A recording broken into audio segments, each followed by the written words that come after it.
Mesin roll potong mie.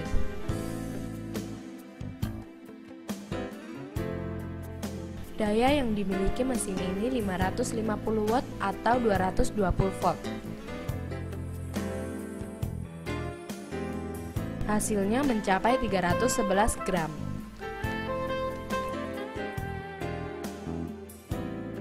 Berfungsi sebagai penipis sekaligus pemotong mie.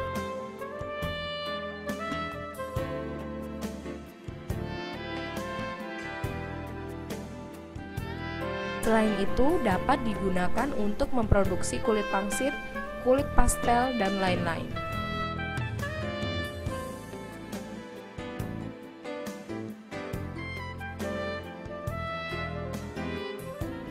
Hasilnya bisa tipis sesuai dengan kebutuhan Anda.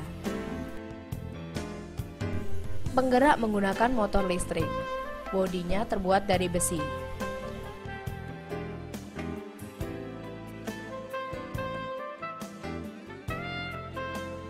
Mesin ini dilapisi dengan sistem hard chrome.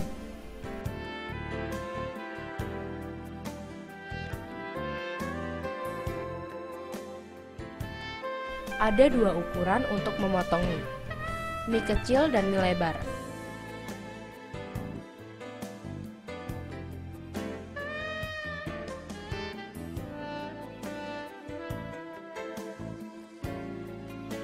Jika Anda ingin memiliki mesin ini, untuk informasi lebih lanjut, Anda bisa menghubungi kami di Tristar Machinery, Jalan Rungkut Mapan Utara, CA24, Surabaya, atau di nomor telepon 031 870 8071.